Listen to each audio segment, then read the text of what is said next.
Assalamualaikum warahmatullahi wabarakatuh. Perkenalkan, nama saya Ririn Haryanti dengan NPM 24311134 dari kelas SI 24B. Di sini saya akan menyelesaikan tugas dari mata kuliah Sistem Operasi yang diampu oleh Bapak Ridwan Napianto SE MKom.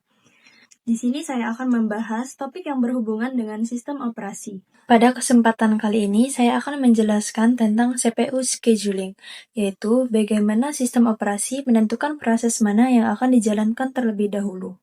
Seperti yang kita ketahui, CPU hanya bisa menjalankan satu proses pada satu waktu, padahal banyak proses yang bersaing untuk dijalankan. Tujuan utama dari CPU scheduling adalah menjaga agar CPU selalu sibuk, mengurangi waktu tunggu proses di antrian, serta memberikan respon yang cepat bagi pengguna. CPU scheduling merupakan sekumpulan algoritma yang digunakan sistem operasi untuk memilih proses berikutnya yang akan dijalankan. Proses ini penting karena menentukan efisiensi sistem secara keseluruhan. Tujuan utamanya ada 3, yaitu memaksimalkan CPU utilization agar prosesor tidak menganggur, meminimalkan waiting time agar proses tidak terlalu lama menunggu di antrian, dan mempercepat response time supaya pengguna mendapat tanggapan cepat dari sistem. Jadi, semakin baik algoritma penjadwalannya, semakin responsif pula sistem yang kita gunakan. Algoritma pertama adalah first come, first serve atau FCFS. Ini adalah algoritma paling sederhana yang menggunakan prinsip FIFO, yaitu proses dijalankan berdasarkan urutan kedatangan. Kelebihannya, algoritma ini sangat mudah diterapkan dan cocok untuk sistem batch yang tidak memerlukan interaksi pengguna. Tetapi kelemahannya adalah munculnya fenomena yang disebut convoy effect, di mana proses yang panjang bisa membuat proses lain yang lebih pendek harus menunggu lama. Akibatnya, rata-rata waktu tunggu jadi tinggi dan efisien sistem menurun. Selanjutnya, ada 2 algoritma yang lebih efisien, yaitu Shortest Job First atau SJFS.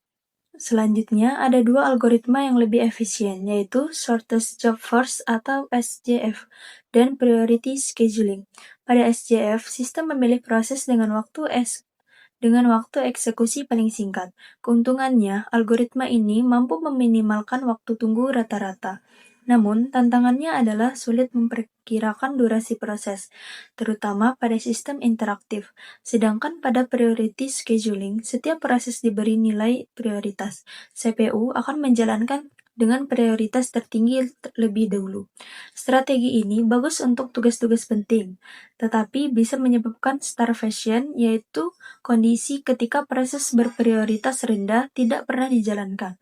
Biasanya, masalah ini diatasi dengan teknik aging, yaitu menaikkan prioritas proses yang sudah lama menunggu. Untuk sistem multi-user atau interaktif, ada 2 pendekatan yang lebih modern, yaitu round-robin dan multi-level queue scheduling. Pada round-robin, setiap proses mendapat jatah waktu yang sama, yang disebut time quantum. Setelah waktunya habis, proses berikutnya akan dijalankan. Metode ini adil dan membuat sistem terasa responsif bagi banyak pengguna. Tetapi jika kuantumnya terlalu kecil, bisa menimbulkan overhead, karena terlalu sering berganti proses. Sedangkan multi-level queue scheduling membagi proses ke dalam beberapa antrian berdasarkan jenisnya, seperti proses sistem, interaktif, atau batch. Setiap antrian bisa menggunakan algoritma yang berbeda. Misalnya, round robin untuk proses interaktif dan FCFS untuk batch. Pendekatan ini sangat fleksibel untuk bisa menggabungkan kelebihan berbagai algoritma sekaligus. Sebagai kesimpulan, tidak ada satu algoritma penjadwalan CPU yang sempurna untuk semua situasi. Pemilihan strategi tergantung pada kebutuhan dan jenis beban kerja. FCFS mudah diimplementasikan, tetapi kurang efisien untuk proses campuran. SJF dan Priority bagus untuk sistem batch, tetapi beresiko menyebabkan starvation. Round robin cocok untuk sistem interaktif karena memberikan respon cepat. Sedangkan multi-level queue memberikan fleksibilitas tertinggi karena bisa menggabungkan berbagai algoritma sekaligus. Intinya, CPU scheduling yang baik akan meningkatkan efisiensi, keadilan, dan pengalaman pengguna dalam sistem operasi. Cukup sekian materi dari saya, semoga yang saya sampaikan bermanfaat. Saya akhiri, wassalamualaikum warahmatullahi wabarakatuh.